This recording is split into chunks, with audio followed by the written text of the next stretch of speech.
If I walked into a museum and did this to one of the old masters, then understandably you would be horrified. But if I walked into the museum, lifted the same painting off the wall, dodged all of the high-tech security and spirited it away, then perhaps, if you're being honest, a small part of you might admire the daredevilry of the act. Which begs the question, just what is it about art theft that we can't resist? Every year, hundreds of thousands of works of art are stolen from homes and galleries in every corner of the world. Only a fraction will be returned to their rightful owners. Now, you might think that none of this really matters. I mean, who cares if a few galleries or rich old men lose the odd painting? After all, the works of art, they're probably insured. No one's hurt. And we can all still see these paintings at the click of a mouse. Except I believe that's a load of baloney. Because original masterpieces are more than paintings. They're part of our history. And their theft is an assault on all of us, robbing us of our cultural heritage bit by bit. I'm going to visit the scenes of these audacious crimes, places all over the world that have lost precious objects that enrich our lives. I want to know, who are the faceless criminals stealing the world's greatest works of art? Why are they doing it? And why does so little ever return? Welcome to the world of international art crime, where some of the most beautiful paintings on the planet end up in the hands of some pretty nasty people, where some of the most expensive paintings anywhere on Earth seemingly disappear into thin air, and where not everything is as it seems.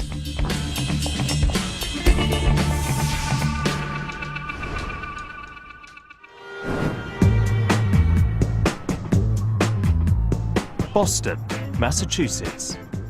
On St. Patrick's Day 1990, this city was the site of the greatest art theft in history. Most of the city was partying, but the streets outside the Isabella Stewart Gardner Museum were quiet. The museum is the former home of a wealthy Boston socialite. It's America's first great private art collection and was Isabella Stewart Gardner's gift to the people of Boston. Her museum is packed with artistic treasures from all corners of the globe, including pictures by Michelangelo, Raphael, Rembrandt, and Vermeer. But that night, 23 years ago, the integrity of this beautiful collection would be shattered. At 1:24 in the morning, a car approaches the employee entrance at the Gardner Museum. Two guys get out of the car and they ring the buzzer and announce to the guard that they're Boston police, and they say they're responding to a disturbance. Against protocol and policy, the guard buzzes them in. There were only two guards in the entire museum. One was on the door, and the other one was upstairs patrolling the galleries. And opening up this side door proved to be a fatal mistake, because as soon as the robbers, masquerading as policemen, were inside, they quickly took charge of the situation. They asked the guard to step away from the desk. Big mistake. Behind that desk was the panic button. It was the last line of the museum's defence. They then asked him to summon his colleague downstairs, and as soon as he arrived, the thieves knew they had the entire museum, which from the outside seemed so impregnable, this stronghold, at their mercy. The fake policeman bundled the guards down the corridor, bound their hands, and announced, "This is a robbery." The biggest art theft in history could begin. Among the stolen items were 3 Rembrandts, 1 Vermeer, 5 works by Degas, a Manet, and, weirdly, an eagle from the top of a Napoleonic battle flag. In total, 13 works of art, many crudely cut from their frames, valued today at $500 million, more than £300 million.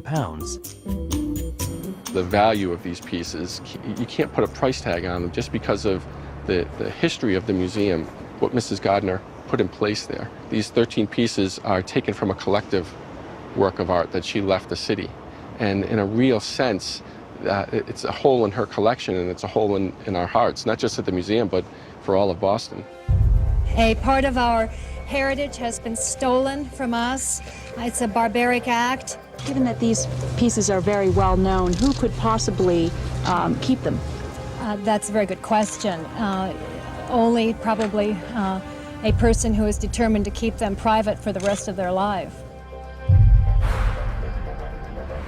So what can we say about this extraordinary crime? Well, the targets seem to be very particular. Of all the thousands of works of art inside that building, they zeroed in on 13 specific objects. So it seems almost perfect. No one has ever been arrested for the theft. None of the art has ever been recovered. In fact, this looks like a sophisticated, well-executed, very clever crime. Exactly the kind of crime that we associate with art theft.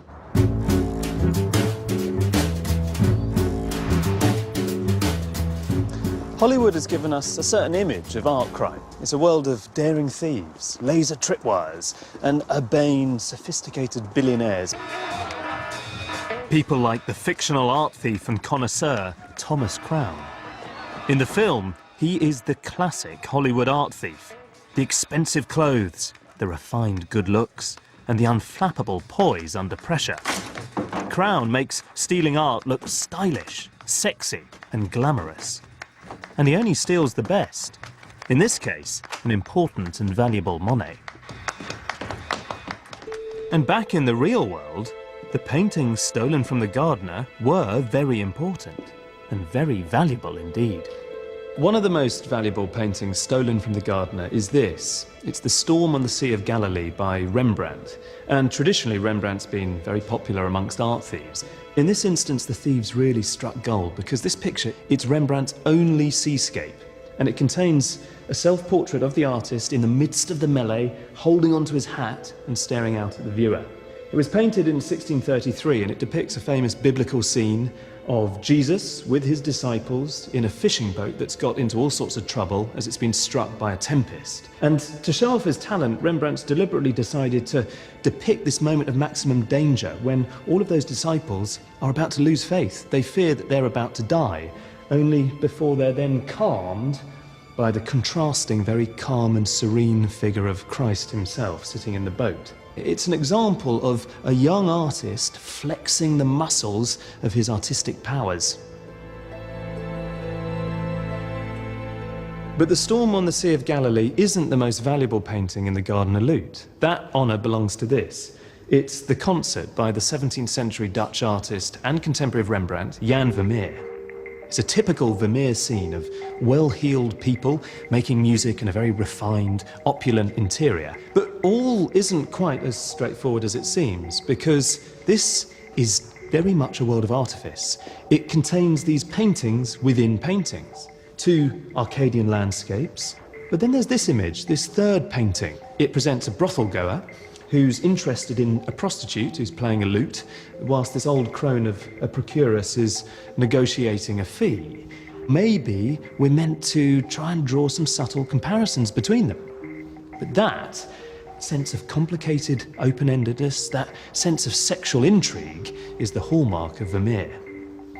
And in 1892, Isabella Stewart Gardner paid 29,000 francs, $6,000 for this picture. Today, it's estimated to be worth $300 million, around about £184 million. This is one of just 36 paintings attributed to Vermeer still in existence, and that rarity is right at the heart of its stratospheric value. Almost all the other Vermeers in the world belong to one museum or another, and none are minded to sell.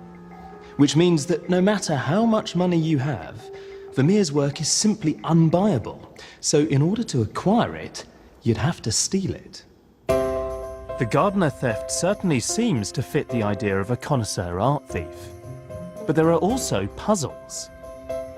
If you're going to steal a Vermeer, why not steal the equally valuable pictures nearby in the Gardner, like Titian's Rape of Europa or Michelangelo's Pietà?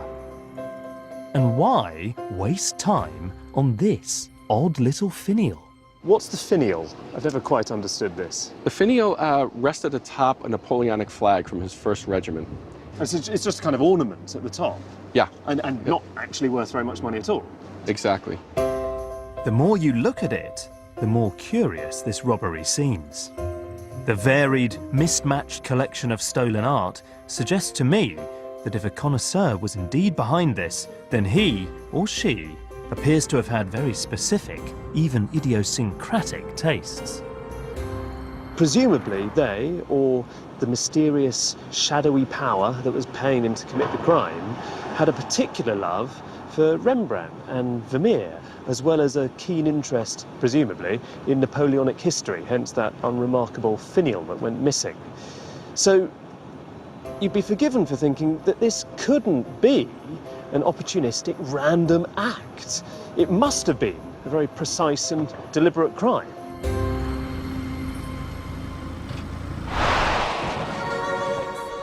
"9 years after the Gardner, another museum was hit. And again, the robbery had all the hallmarks of a Thomas Crown-style heist. Police have revealed more details about the theft of a £3 million Cézanne painting from a museum in Oxford on New Year's Day. They believe the landscape was stolen by professional art thieves from the Ashmolean Museum for a private collector. Picture the scene. Oxford, eve of the millennium. And just like in Boston, the whole city's out partying on the streets. Up on the rooftops, skulking about in the shadows, a thief is going about his business. Now, police have got a theory. They think that this thief took advantage of scaffolding to get up onto the roof of the Ashmolean Museum. And he made his way across until he found the skylights that he was looking for. And he removed a section of the glass and, using a rope ladder, then lowered himself into the museum. The thief dropped a smoke canister, which set off the fire alarm. But that meant guards couldn't enter the gallery. Fire regulations prevented it.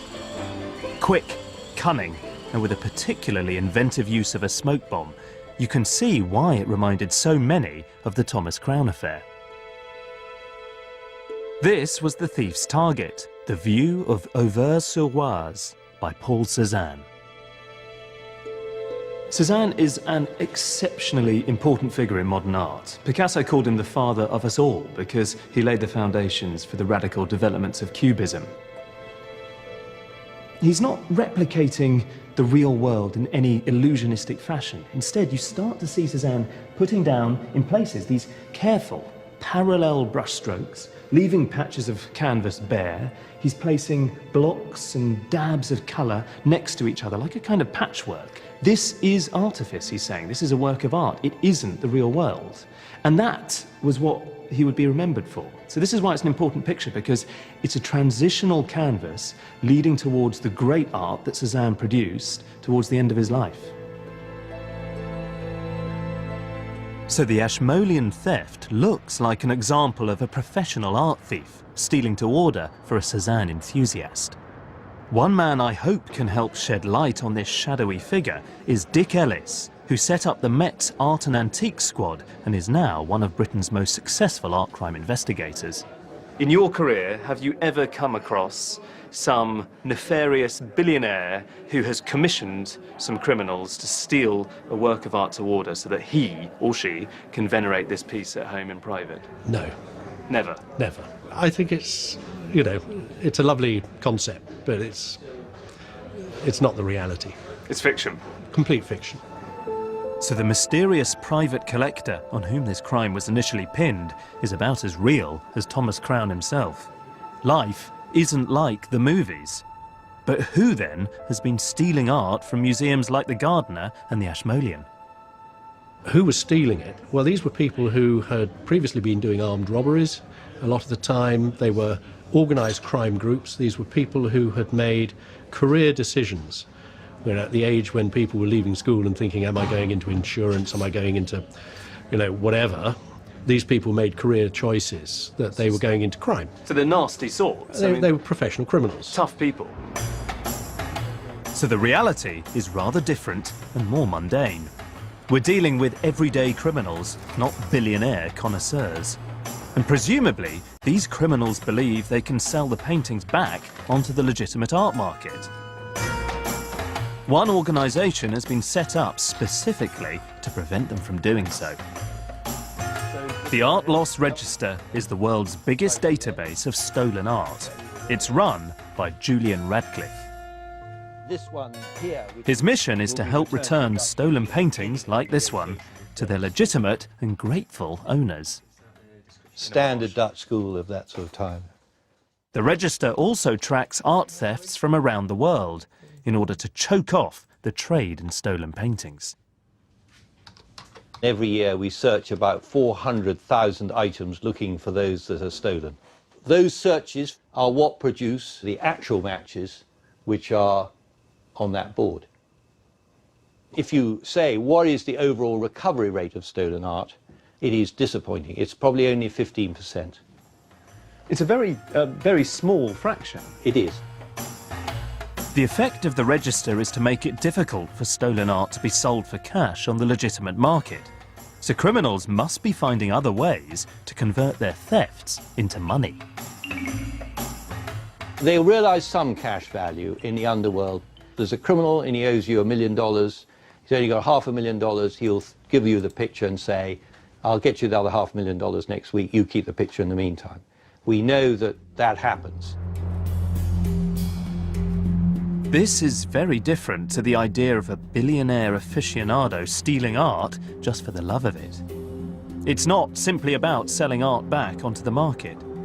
It seems that art can be used by thieves as a kind of underworld currency, greasing the wheels of the criminal economy. And that explains why great paintings have been targeted for decades. $60 million, $61 million. The more valuable art is, the greater weight it carries as collateral for criminals. As the art market has risen over the past 60 years, it's little wonder that art thefts have also increased. The work of some artists has shot up in value by 1,000% since the late 1950s. And since then, the record for the most expensive painting at auction has been broken more than 10 times. As art prices rose, the near impossibility of selling paintings on didn't deter criminals. Quite the opposite. Starting in 1960, there were world record prices for Picasso, Cézanne, and Rembrandt that were announced on television. And dutifully watching television like the rest of us were members of organized crime groups. And they stole exactly what they saw on television was valuable.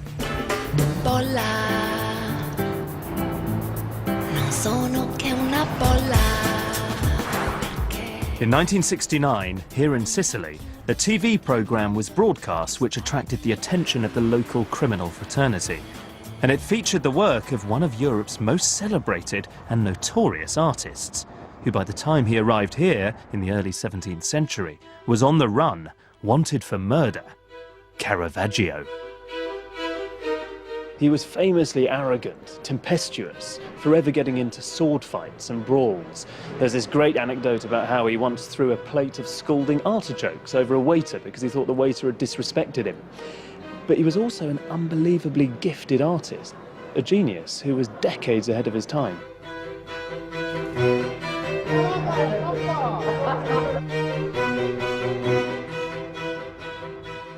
It's wonderful coming to Italy because elsewhere masterpieces, they get cordoned off in museums and galleries, but here some of the greatest paintings in the world still hang in these tiny churches that commission them, like this place, the Oratory of St. Lorenzo in the heart of Palermo. But whilst that's a blessing, obviously, it can also be a curse, because one night in 1969, two men saw this church featured in a television programme about Italy's artistic treasures. And inside, they learnt, was one of the final works of Caravaggio. So they decided to take a closer look.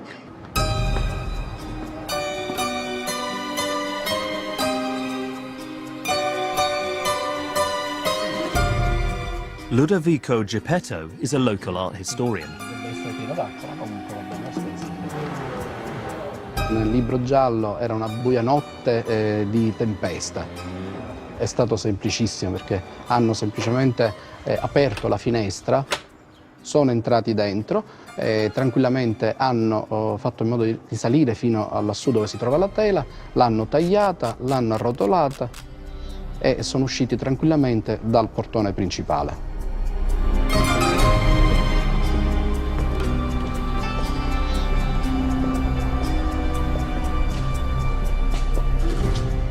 This is really quite an odd experience for me, because usually I'd come into a space like this to rhapsodise about a work of art. But this isn't a real masterpiece. This, obviously, is a replica of a Caravaggio, of his Nativity, which he painted for this very space in 1609, when he was on the run in Sicily, just a year before his death. And it's better, I guess, than having just bare brick and staring at an empty frame. This is a scene, it's a stock religious scene where the Virgin Mary has given birth to Christ. Caravaggio is injecting this brutal note of realism. There's nothing prettified here. Even the Virgin herself, well, she doesn't look like she's glowing with divine inspiration, aware of what she's just done. Instead, she's completely exhausted. But she's staring down, despite that exhaustion, with tenderness at her child, who's just been sort of plonked on the floor beneath her. Following the theft, there were several questions. Who were the thieves, and what were their motives? This being Sicily, one organisation quickly came under suspicion. Quindi questo significa che c'è un'entità dietro che può essere intesa come criminalità organizzata che ha interessi ad avere le opere d'arte per poterle appunto far circolare come se fossero dei crediti, degli assegni circolari. Allora lì la mafia entra in maniera predominante perché è un'organizzazione quasi perfetta con ramificazioni in tutto il mondo, con le opere d'arte, si pagano partite di droga, si pagano partite di armi. Italian police estimate that 500,000 works of art have been stolen in Italy over the last 4 decades. And this confirms what Julian Radcliffe of the Art Loss Register told me, that stolen art works as a criminal currency. The ordinary foot soldiers of the Mafia have been stealing paintings to sustain their criminal activities for years. But the theft of this nativity was so outrageous it spurred the Italian state into action. They established the world's first specialist art crime department. One of its leaders was General Giovanni Pastore. I start by asking him what we know for certain about this case. La verità è che non abbiamo certezze perché non sappiamo i nominativi delle persone che hanno fatto questo furto e non sappiamo la sorte del dipinto stesso.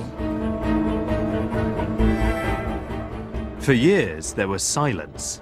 Then slowly, repentant mafia soldiers began to talk, and what they said was alarming. One, Gaspare Spetuzza, claimed the nativity was used as a trophy by mafia bosses and took pride of place at secret mob gatherings. However, he also claimed that after it was damaged, the bosses judged it worthless. So it was doused in petrol and set alight. But Giovanni is unconvinced by the claims of former mafiosi. Molta gente si accredita di dire delle cose, ma non ci dice niente. Il fatto che siano trascorsi 40 anni senza riuscire a trovare purtroppo delle certezze significa che la cosa o è tenuta bene da persone importanti oppure veramente il dipinto è stato distrutto. Giovanni won't be drawn. This is clearly a case full of cul-de-sacs and false leads. You've investigated this for many years. In your opinion, what do you think has happened to the painting? Se sia stato distrutto o meno il dipinto, noi non possiamo provarlo. Quindi la mia opinione è dire se sta ancora in Italia o no, e se è stato distrutto o non è stato distrutto, oppure chi ce l'ha, è inutile. Spesso siamo andati vicino a delle soluzioni che poi alla fine sono cadute nel nulla. Se vuoi andare ti capisco, se mi lasci ti tradisco. It's been decades now since anyone laid eyes on this painting. I get the feeling from talking to Giovanni that all the rumours surrounding its whereabouts are just that, rumours, stories from former mafiosi which may or may not be true. I can't help thinking the chances of ever seeing the painting again in all its glory are slim.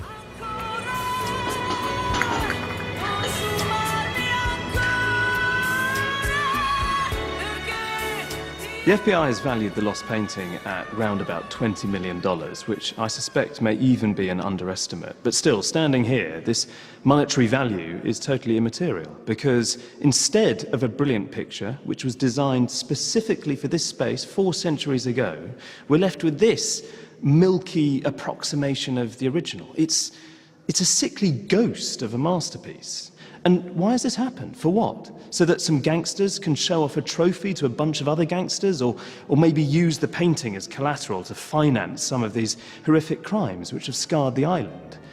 I know that Caravaggio was no stranger to criminality, but still, here, there is no doubt that his blazing, incandescent genius has been extinguished utterly by the gloom of the Sicilian underworld.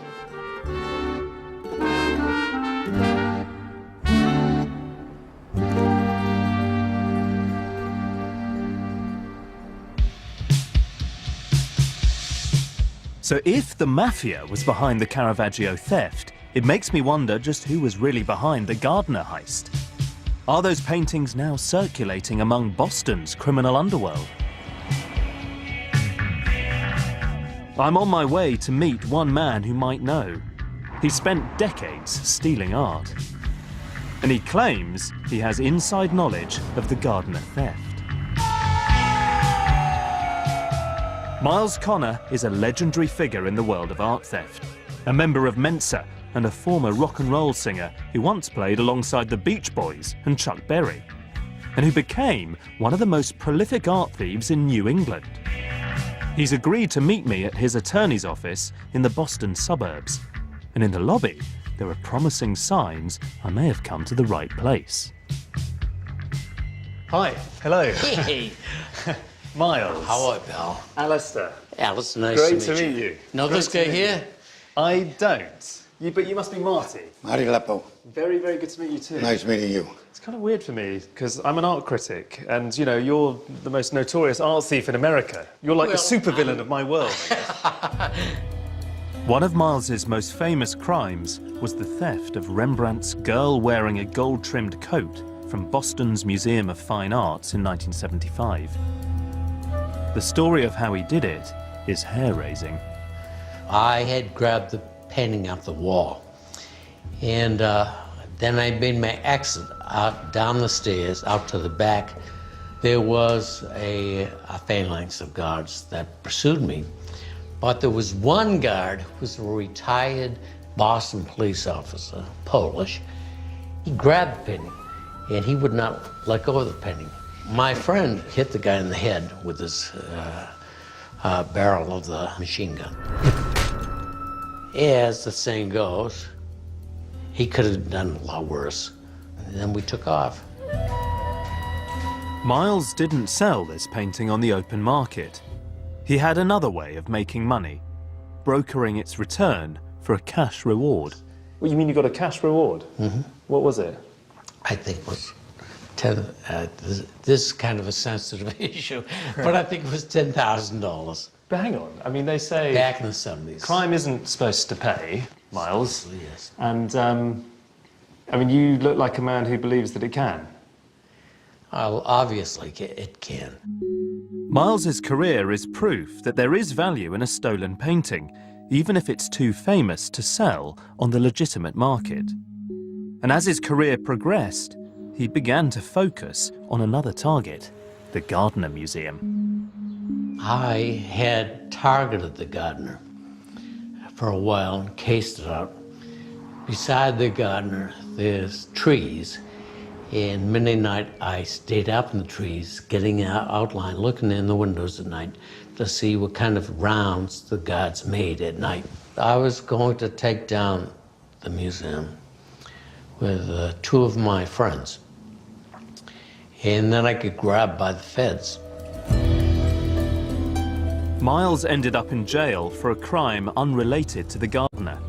But this didn't stop the museum being robbed. He claims by 2 of his associates. It was done by my friends, and they did it because I had planned it along with them.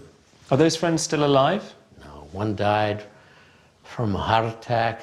The other fellow was found decapitated in the trunk of his car. I'm getting a real sense now of the true nature of art crime.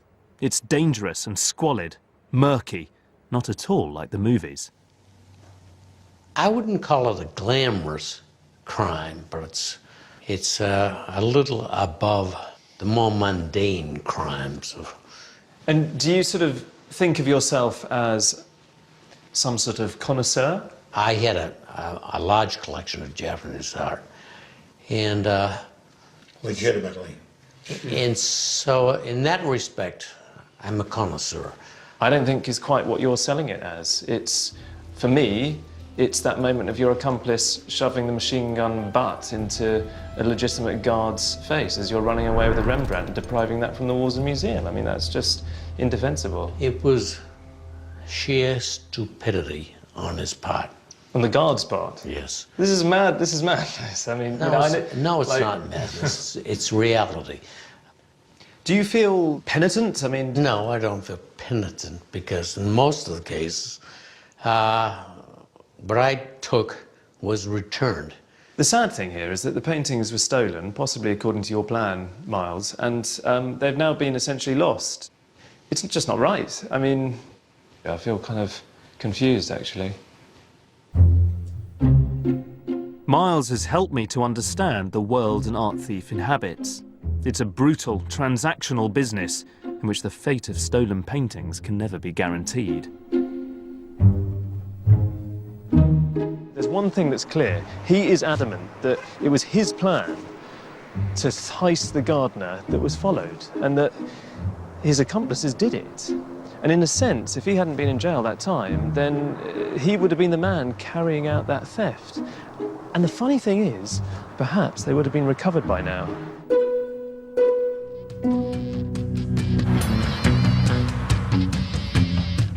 Is that the real lesson from Myles? If there is a reward on offer, paintings can be returned. Some criminals are up for making a deal. And for one tantalizing moment, it seemed like that might just happen in Boston. It's now been 23 years since those paintings were stolen from the Gardner Museum, and during all of that time, there is only one man outside of the criminal fraternity who claims to have actually set eyes upon them. And his name is Tom Mashberg, and back then he was an investigative reporter for the Boston Herald, and he's the man I'm on my way to meet now. Tom's involvement in the case came 5 years after the heist, when the gardener, desperate for any leads at all, upped their reward for information to $5 million. Tom knew that sort of money might flush out the thieves, and not long afterwards, his phone rang. One night when I was working late at the Herald, it was a Saturday evening, and I was actually working on my notes on this case, I got a call, and basically I was told that if I appeared out front of the newspaper's front door around midnight, I could get a ride to see something interesting. Frankly, I felt a little bit like it was perhaps a little silly almost, as if I couldn't really take it that seriously. It was sort of a midnight drive. People always ask, was I blindfolded? Which I wasn't, but that sort of gives you a sense of how odd it seemed. We wound up at a location, I mean, it's somewhat similar to this, really. It's sort of an industrial area. We're basically led up to the front entrance of this very dark warehouse. With the flashlight, we went up 3 flights of stairs. I remember counting the flights of stairs. And we walked down toward a specific locker. The only thing in there was this trolley in which there were various boxes and packages and some 3 or 4 large tubes, cardboard tubes. So your heart's now beating a little so faster. Now I'm getting a little more interested. You're thinking this is a career-defining moment. Right. Person I'm with goes in and opens the top off of one of the tubes and sort of, lets out the item in it, sort of lets it, because you sort of have to pull back so that it slides out. And he holds it up and he kind of unfurls it like this. So he just sort of holds it open. and it kind of rolls open like that before my eyes. And there is the painting, The Storm on the Sea of Galilee. While he's got the flashlight in the hand, and he's sort of beaming the flashlight around so I can look at it. That was sort of kind of the ta-da moment. Here's the painting. There we go. This is the stolen Rembrandt. Did you say anything? Well, I wanted to touch it, or I wanted to sort of take, but I was sort of getting a lot of body language, like don't get too close. You go into this dark warehouse, right, and someone just for a minute shows you a painting, right, with a couple of kind of, right, flashes of light. If right, they really wanted you to know it was the painting, turn on the light, here's the painting, inspect it front and back. You can look for some really kind of key hallmarks, and then you can report that back. No question. Everything always had to be done in a more shadowy and more secretive way than would really seem logical. On the 27th of August 1997, Tom's late-night encounter in the warehouse became front-page news.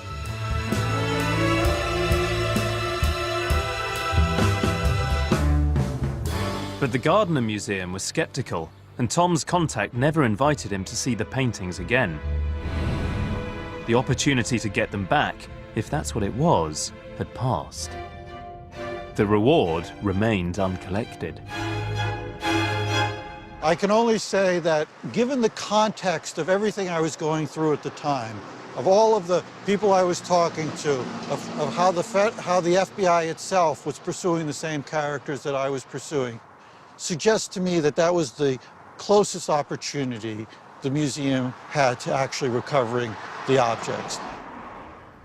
Tom's story is so good, you really want to believe that it's true, but ultimately it is unprovable. And over the years, there have been so many different theories about who might have stolen or might have received those paintings. And leafing through them all, thinking about them, it's like reading this kind of rogues gallery. Investigators have chased down leads in Connecticut, in New York, in Japan, in Ireland. They've had all these different prime suspects, people like James Whitey Bulger, the criminal kingpin of South Boston, even the IRA, who surprisingly have been no strangers to art theft in their time. But every single one of these leads has ultimately gone cold or proved to be a complete and utter dead end. Who knows whether the Gardner thieves are dead or alive, or whether Tom Mashberg was shown the real Rembrandt? One thing we can say about this robbery, and all the others I've looked into, is that the whereabouts of the loot remains a mystery. But here in Amsterdam, there's an example of another kind of heist in which the thieves were quickly apprehended, where the loot may well resurface, and where it may transpire that crime can pay to the tune of millions of dollars.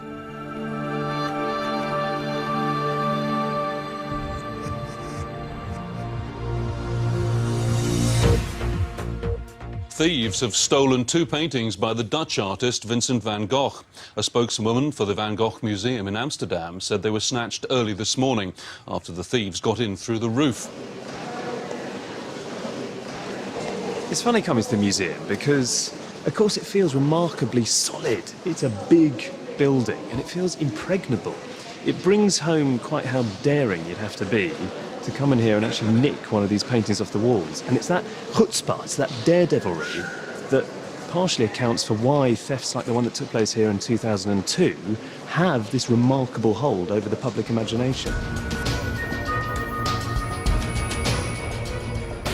In December 2003, a year after the break-in, police investigators arrested 2 men who were well known in Amsterdam's petty crime scene, Henk Bieslin and his accomplice, Octave Durham, who was nicknamed the Monkey because of his ability to evade capture. But despite their arrest, there was no sign of the stolen Van Goghs. These were the paintings they stole: The View of the Sea at Scheveningen and Congregation Leaving the Reformed Church at Nuenen.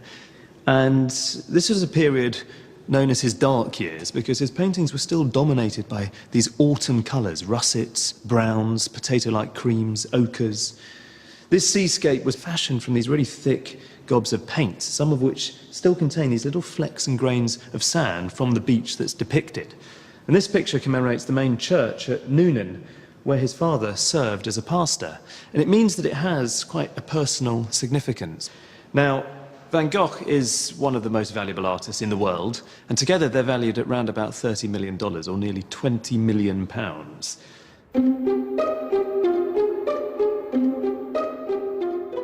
These paintings are certainly expensive, for you or me at least. But in this museum, they're not the most valuable paintings on the walls. Of course, it's slightly strange that if you were the thief and you made it in here, you wouldn't go for this. The most famous painting in the building. So why did the thieves, en route to stealing two relatively unknown Van Goghs, not grab this? Or this? Or maybe even this? As an art critic, I don't often interview people who want to remain anonymous. But because of his past as an undercover detective, the museum's head of security insisted upon it. Why did they take the two paintings that they did? Because they seem like surprising choices. The thing was, they were the first two paintings in the catalogue from that time as the 100 masterpieces, and they were the first two in there. What, so there's almost the case that the thieves got the book. First two. Yeah, I'll just take those. Yeah. Yeah, well, we don't know that for sure, but that's the only link we see. In 2004, the men behind the theft were found guilty and each sentenced to less than 5 years in jail. Throughout the trial, and even today as free men, they've refused to divulge any information about the whereabouts of the paintings. The case is totally dead. The thieves are sentenced and free again, and nobody knows where the paintings are. We still believe the case is dead. The case, yeah, it's for the police. It's a solved case, with the exception that the goods are not found back yet. That's it. That's it for the police, but maybe not for the thieves. Because there's a bizarre, little-known loophole in Dutch law. A loophole that could see them become the rightful owners of the paintings they stole. There's no ransom involved, no dodgy deals with criminal associates. All they have to do is nothing. There is another hypothesis here, isn't there? Because there's a strange quirk, a loophole in Dutch law, which says that if you own a stolen object, if you own it for 30 years, then legally you then do own it for real. Yep. So there is a theory, as I understand it, that these two petty thieves who stole the paintings and haven't said a word, did it aware of that loophole in the law, served their time, which was, 4 years, but in the big scheme of things, if they can keep those paintings in their possession hidden, they suddenly are owners of paintings worth a huge amount of money. Yeah, that could be a possibility and a thought of those two perpetrators. Well, I mean, it seems to me, as a layman, utterly bizarre that there is this position in law at all. I agree. To own stolen goods, that should not be possible. So by playing a 30-year game, have Mr. Monkey and his accomplice actually carried out the perfect art crime? As it is, there's no reward on offer from the museum. There's no insurance company eager to get these paintings back, so they're just lost in this sordid criminal underworld. Who knows how they're going to be recovered in the end? Perhaps, after all, Mr. Monkey and his friend, they're suddenly going to produce the paintings when, strange as it may sound, it's so perverse, they might legally actually own them.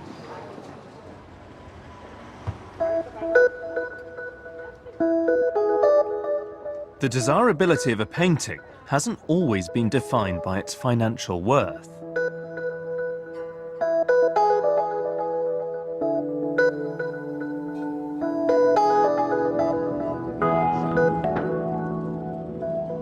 Historically, the largest art thefts have been carried out not by individuals, but by armies.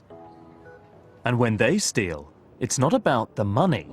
It's about ownership and status, and claiming the art of a vanquished nation. Here in Belgium, there's a work of art that some consider to be the most important painting ever. Perhaps that's why it's also the most stolen painting in history. Today it sits, heavily protected behind bulletproof glass, in St. Bavo's Cathedral in Ghent.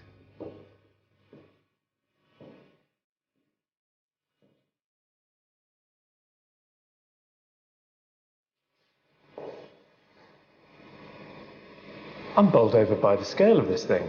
I didn't quite realise how big the Ghent Altarpiece was going to be.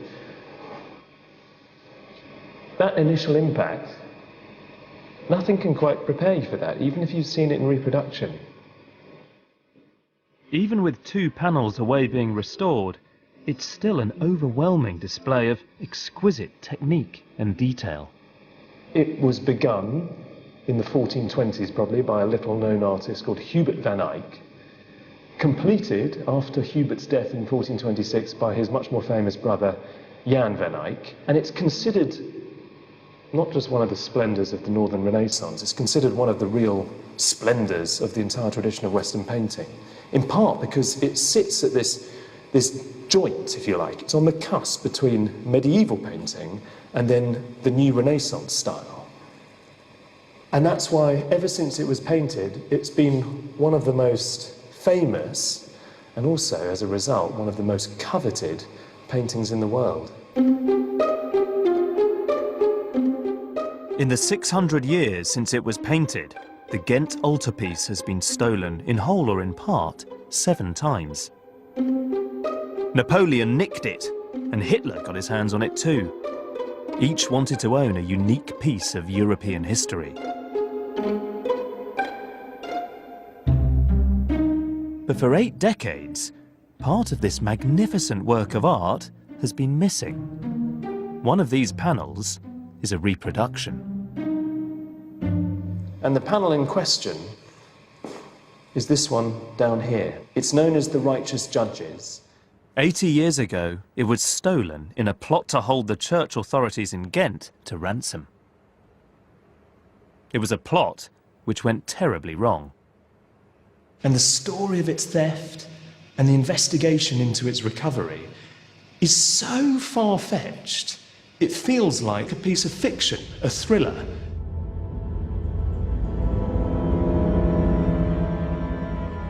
On the evening of the 10th of April 1934, passers-by witnessed something suspicious at St. Bavo's Cathedral.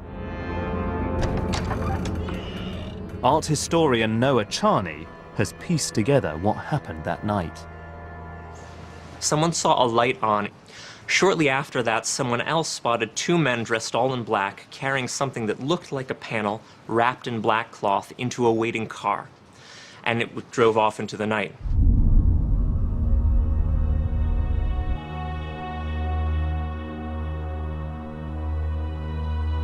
Despite eyewitness accounts, the police appeared to have no real leads until the Bishop of Ghent received a ransom note a couple of days later.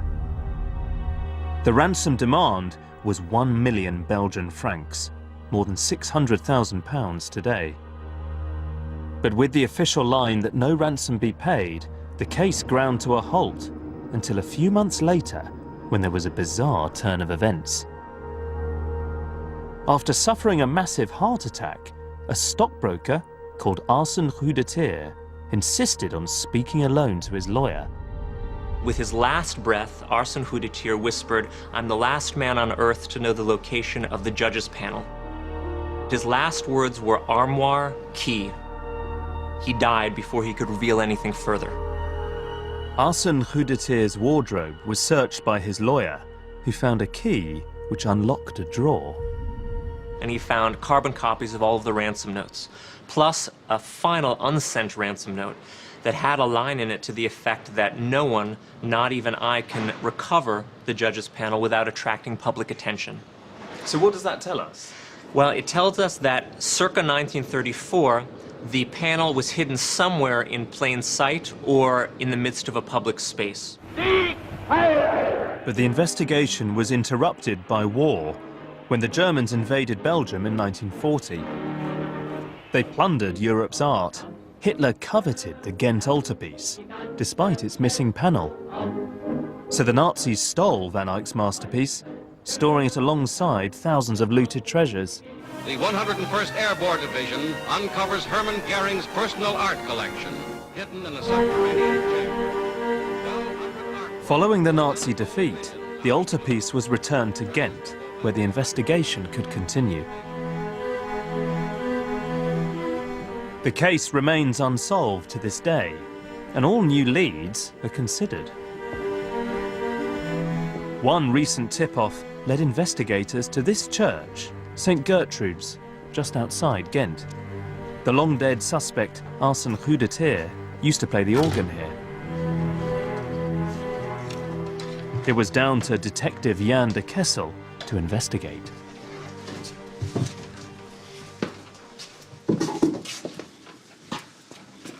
Yeah, this is all a little bit surreal. Why have you brought me here? Well, we are here at the back of the altar. You see here a space, an opening, and it's the same size of the missing panel that just the judges. What, so there's a theory that the righteous judges once was hidden here in this cavity? It's possible because Arsène Rudeter, he lived here 200 meters from here. In this church, he was the organist. He knew the existence of this room. If the panel was here once, it clearly isn't anymore. I can't help feeling that the Belgian police haven't made much progress in the last 8 decades. Do you feel in your gut that you're going to get it back? Well, deep in my heart, I hope one day we find it back. Well, hope is a very different thing. I mean, do you have the conviction that you will get it back? You don't sound like you're very close to it.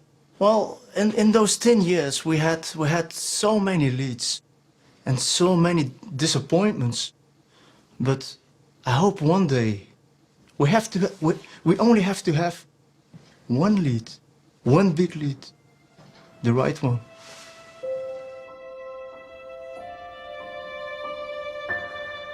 Talking to Jan, it appears that the investigation has very little to go on indeed.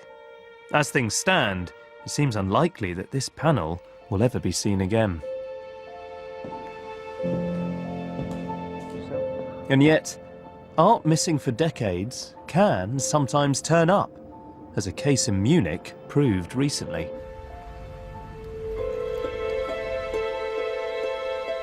In one of the largest halls of its kind, 1,500 paintings, including works by Picasso and Matisse, have been discovered in a small apartment in Munich. Investigators in Germany think the art could be worth nearly £850 million. It will be years before the Munich case is fully untangled and the fate of those paintings is settled.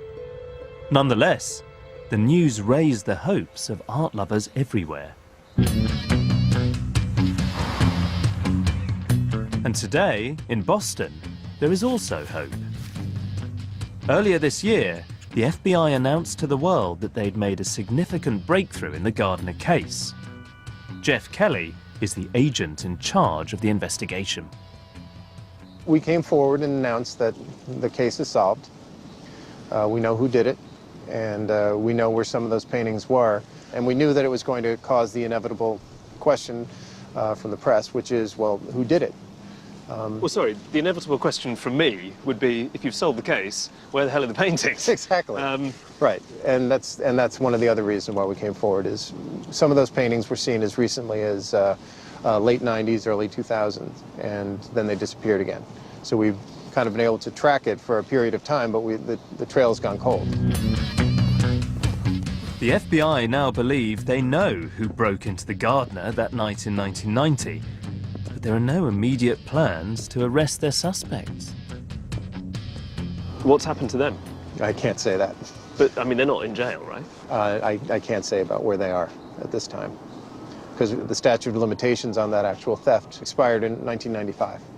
So if somebody were to come forward tomorrow and say that they were involved in the Gardner heist, there's nothing that we could do to prosecute them. So they got off? They did, absolutely. There's a famous art thief in the area, a man you're very familiar with called Myles Connor. It's fairly accepted, basically public knowledge here in Boston, apparently, that the FBI's working theory is that it was Myles Connor's plan that was implemented in the heist. Well, it's quite possible. He might have planned it himself, and when he got locked up, he let somebody else do it. I mean, there's no question. And that's one of the difficult things about this crime, is that more people were involved in this heist than the two that went into the museum. Whether, as art thief Myles Connor claims, the perpetrators are now dead, the FBI won't say. In fact, their position seems to me to be very odd. They know who did it, but won't say who. In the 11 years that I've been working this case, we've never been closer on the trail than we are right now. But to say things like, we're closer than we've ever been, and the case is solved, sounds like a madness if you don't know where the paintings are now, and you don't know where they've been for 12 years. Yeah, absolutely, but it's the ultimate whodunit. Well, not least because it's the ultimate whodunit, but according to you, you know who did it, but it's still not solved. Well, whodunit sounds better than where is it? The Gardner theft remains the biggest single art crime in history. For many in Boston, the seemingly endless search for the paintings has become all-consuming. The case, I can't even describe the level of obsession. It's, I have them up in my apartment. They're things that I have become obsessed with. And You've got replicas of all the works there, have you? Yeah, and they're things that I have to see back at the Gardner. Isabella Stewart Gardner specified that her collection should remain unaltered. That's why today, empty frames mark the spots where the Rembrandts and the Vermeer once hung. I see these empty frames every day, and I go to look at them every day, and it honestly is everything to me. I want these things back so badly. It bothers me that these great masterpieces, these representations of the best that man can achieve, are things that my own daughters can't enjoy because of some selfish, ridiculous, stupid act that somebody did 23 years ago. Since they were stolen in 1990, the value of the Gardner paintings continues to rise. They're now worth 2 or even 3 times what they were when they vanished. The thieves may have thought they'd hit the jackpot, but did they? They'll never be able to sell their loot on the legitimate market, and the world has been robbed of paintings worth more than just money. For me, that's what makes art crime so frustrating.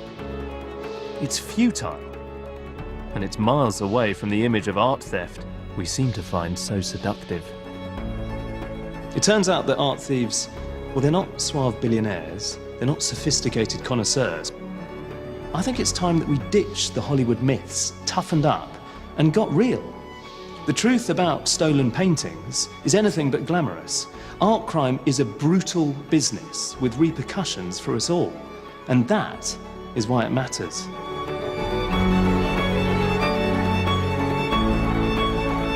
Who will be crowned Best Workplace Choir? We find out tomorrow in the Choir Christmas Final at 9. Next tonight, profiling one of the country's best-loved comedy legends in the many faces of Ronnie Barker.